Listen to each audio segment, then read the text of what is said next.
Bom, imagina você tá no meio de uma guerra comercial e de repente o ouro, aquele metal lá que desde a época dos piratas é sinônimo de riqueza, vira a principal polêmica dos últimos dias. Na sexta-feira, bastou uma carta dos Estados Unidos para colocar o mercado global de ouro no modo pânico.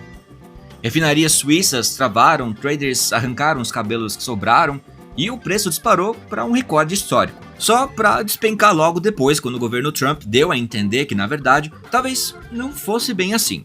Foi tipo anunciar que vai chover ouro e um minuto depois dar uma de festa junina e falar: é mentira! Olha, hoje a gente vai falar sobre como que uma única decisão e um recuo rapidinho bagunçou um sistema bilionário que conecta bancos, refinarias e até mensageiros que carregam ouro pelo mundo em busca do melhor preço.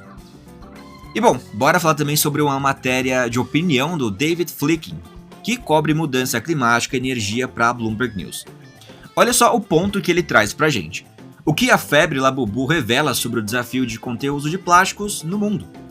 Pois é, sabe aquela reunião da ONU em Genebra, cheia de gente séria, tentando salvar o planeta da montanha de plástico que a gente produz todo dia? Olha, enquanto isso, as empresas de petróleo e refinarias estão lá no canto, afiando as máquinas, prontas para jogar mais um tsunami de polímeros no mundo. É tipo você tentar fazer dieta e o confeiteiro abrir uma doceria na sua sala de estar. Basicamente isso. E não é exagero, tá? O brinquedinho de colecionador esquisito que você comprou, as 4 embalagens do seu último delivery, tudo isso é prova de que a gente ainda tá meio longe de largar o vício no plástico. E adivinha quem tá liderando essa festa? Sim, a China, que tá despejando bilhões em novas fábricas de matérias-primas plásticas numa escala que faria qualquer negociador climático querer pedir férias. Então hoje a gente vai entender por que mesmo com promessas e tratados, o mundo pode estar prestes a se afogar em mais sacolas, potes e bonecos estranhos que são desnecessariamente caros. Bora pro episódio, caso você não siga a gente, é só seguir, entra aqui no nosso perfil e põe pra seguir pra você ficar atualizado todos os dias do que acontece no Brasil e no mundo, tá bom? Bora lá! Bom, primeiramente, o mercado global de ouro funciona como uma rede complexa. Olha, bancos, refinarias e até mensageiros especializados transportam barras de ouro entre os principais centros de negociação, sempre, claro, buscando vender onde o preço está mais alto. Então, olha o que aconteceu. Na sexta-feira, dia 8, essa engrenagem quase parou por causa de uma decisão dos Estados Unidos. O governo indicou que o ouro poderia começar a ser taxado na importação. Isso deixou todo mundo no setor em estado de choque. O anúncio ele não foi feito publicamente, então talvez você não tenha visto isso, mas saiu nas matérias. Enfim, ele apareceu primeiro numa carta enviada no dia 31 de julho pela Agência de Alfândega e Proteção de Fronteiras dos Estados Unidos para uma refinaria lá na Suíça. Só que na sexta-feira a notícia vazou e foi suficiente para os contratos futuros de ouro negociados em Nova York atingirem o maior valor da história. Traders alertavam, olha, se as tarifas realmente entrassem em vigor, o impacto no mercado seria enorme. Mas, de repente, tudo mudou. Pouco depois, o governo Trump sinalizou que, na verdade, as importações de barras de ouro não seriam taxadas. E o que isso ensina pra gente? Qual que é a moral da história, caro ouvinte? Olha, na verdade foi só mais um exemplo do quanto a guerra comercial liderada por Trump provoca altas e baixas bruscas nos mercados, tanto de ações quanto de commodities e produtos prontos. Normalmente, as barras de ouro, para você ter uma ideia, não são tratadas como um produto físico qualquer, mas sim como um instrumento financeiro. Por isso, muitos especialistas acharam que essa decisão tinha sido um engano. Como disse Robert Gottfield, ex-trader de metais preciosos e ex-diretor de JP Morgan Chase, o governo olhou apenas para o formato físico do produto e não levou em conta que no futuro estamos falando de ouro. E ouro é um pouquinho importante, para o mundo. Olha, o mercado global do metal é sustentado por um sistema delicado de fabricação e transporte de barras de ouro. Ele conecta bolsas de futuros como a de Nova York e Xangai, o mercado de balcão supervisionado pelos bancos de Londres e centros consumidores importantes como Mumbai, Dubai e Hong Kong. Só em Nova York e Londres, há mais de 1,1 trilhão de dólares em barras de ouro guardadas em cofres, e grande parte nas mãos de grandes bancos como JP Morgan e HSBC. A Suíça, como você deve imaginar, tem um papel central nisso. Suas refinarias transformam barras de ouro de um formato em outro para facilitar o comércio entre Londres e Nova York. O grupo que representa essas refinarias disse que, se as tarifas fossem aplicadas, não valeria mais a pena enviar ouro para os Estados Unidos. E não foi só a Suíça, tá? Refinarias da Ásia também suspenderam temporariamente as vendas para o mercado americano. Em Nova York, no centro dessa confusão, especialistas alertavam que as tarifas poderiam ameaçar o funcionamento do próprio mercado futuro de ouro. Russ Norman, que trabalha há 40 anos nesse setor e hoje dirige o site Metals Daily, resumiu o sentimento. Não é só que bilhões de dólares foram ganhos e perdidos da noite para o dia, mas sim que o mercado não está preparado para quando as coisas param. E quando isso acontece, tem muita gente que sai machucado. Pois é, essa tensão ficou clara na diferença de preços entre Nova York e Londres. Enquanto os contratos futuros na COMEX de Nova York chegaram a mais de 3.530 dólares a onça, o preço de Londres ficou mais de 100 dólares abaixo. Essa diferença, chamada de spread, nunca tinha sido tão grande. E olha que mesmo assim ela não chegaria a cobrir o custo das tarifas, que variaria de país para país no sistema de retaliação comercial criado por Trump. No funcionamento normal, do mercado, se o preço de Nova York sobe muito, as barras grandes de Londres são enviadas para a Suíça, onde são derretidas e transformadas em barras menores de 1 kg, que podem ser entregues na COMEX. Mas, com a ameaça de uma tarifa de 39% sobre a Suíça, o preço em Nova York teria que chegar a cerca de 4.700 dólares a onça para que valesse realmente a pena fazer esse transporte para lá. Então, para suprir a demanda, os Estados Unidos poderiam comprar ouro do Canadá ou do México, mas Trump também já ameaçou impor tarifas pesadas contra esses países. Você deve se lembrar um pouquinho, né? Uma coisa que falar que eles iriam comprar do Brasil. Meio doido de se pensar. Ao contrário das mineradoras de ouro, as refinarias independentes trabalham com margens de lucro bem pequenas. Por isso, perder o acesso a um mercado tão grande quanto o americano teria um impacto gigantesco no mercado global do metal. No fim, a expectativa, compartilhada por investidores, traders, bancos e empresas de transporte, é que a Casa Branca recue essa decisão.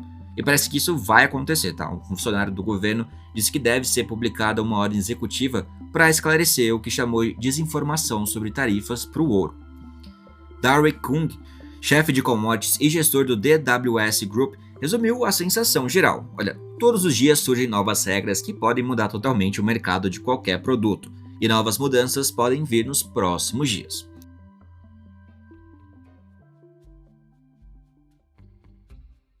E bom, bora falar de clima. Pois é, nessa semana representantes de governo do mundo inteiro se reuniram em Genebra, na Suíça, para discutir um tratado que teria como objetivo reduzir o uso de plásticos. A ideia é justamente combater a poluição causada por eles. Só que, enquanto diplomatas e especialistas discutiam como cortar a produção, as empresas de petróleo e as refinarias estavam com planos bem diferentes. Aumentar ainda mais a fabricação.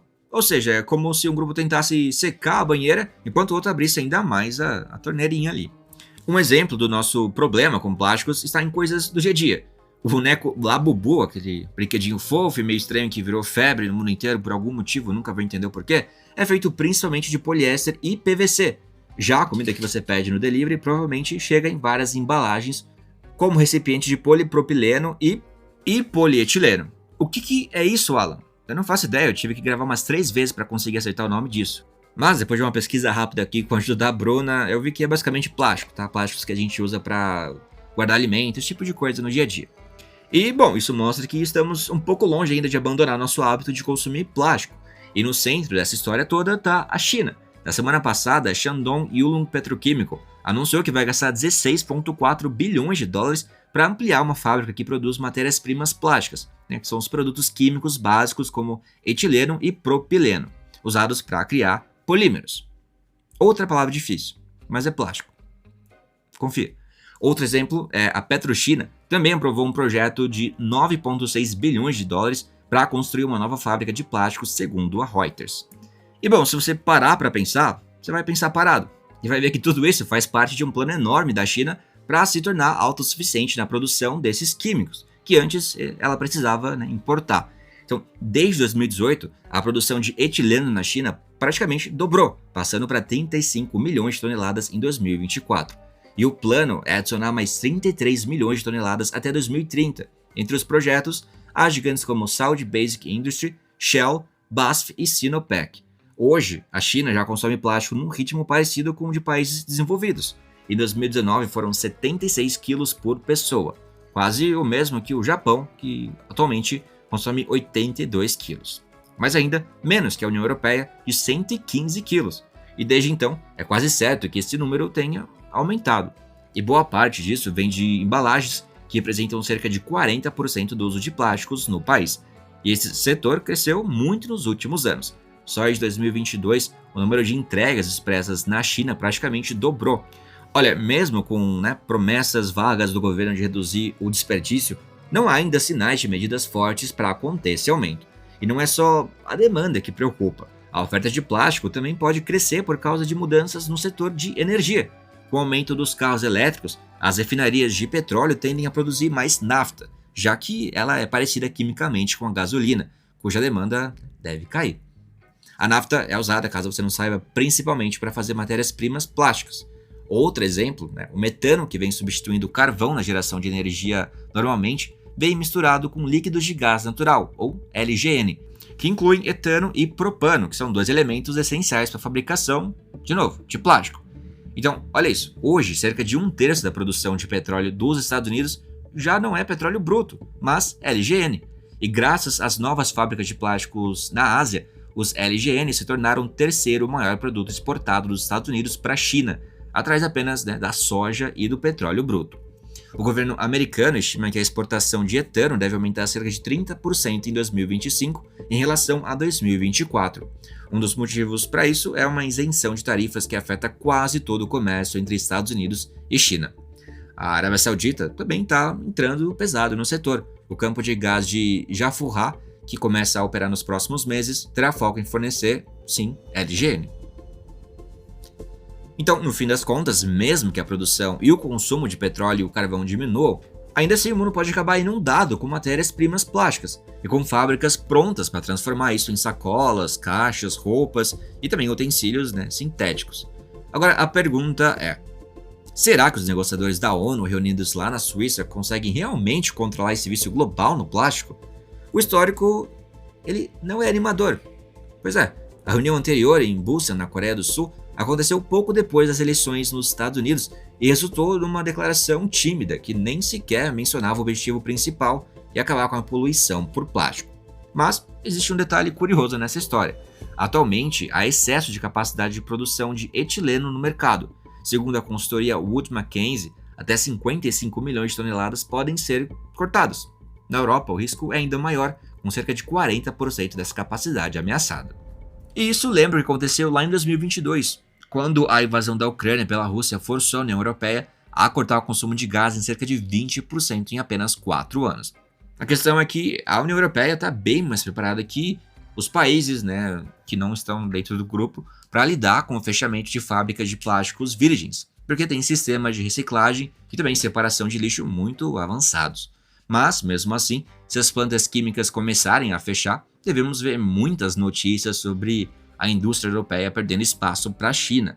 E com isso, virá um pedido de ajuda financeira do governo e tarifas para proteger empregos. Uma coisa é assinar um tratado prometendo reduzir o uso de plásticos. Outra coisa é cumprir essa promessa. Isso significa cancelar exportações de etano, fechar fábricas petroquímicas novas ou aceitar que uma refinaria de petróleo teria que encerrar as atividades. Então, segundo David, o autor dessa matéria de opinião, o mundo está prestes a descobrir qual lado dessa disputa vai vencer, o das promessas ambientais ou da produção crescente de plástico. E bora ler aqui rapidamente os comentários do episódio passado. Robson Souza diz: eu aqui em Xique trabalhando e ouvindo essa notícia que provavelmente serei afetado com a alta do diesel. Robson, você é realmente de Xique, Bahia? Maria Isabela diz: adoro saber como as coisas que acontecem lá fora afetam vivendo aqui em Xique, Bahia. De novo, Maria, você é realmente de Xique, Bahia? Dai diz: será que as pessoas em Xique, Bahia se sentem representadas? Eu imagino que sim. É a mesma coisa que taubatianos depois da grávida. Kana diz: o Zubumafu. Pois é, muito bom lembrar do Zubumafu às vezes. E bom, gente, eu vou ficando por aqui. Até o próximo episódio. Não deixem de comentar. Comentem o que você achou dessas matérias. Se você tem alguma piada, se você tem alguma coisa relacionada a Xique, Bahia também pode ser. E é isso. Até o próximo episódio. Big beijo.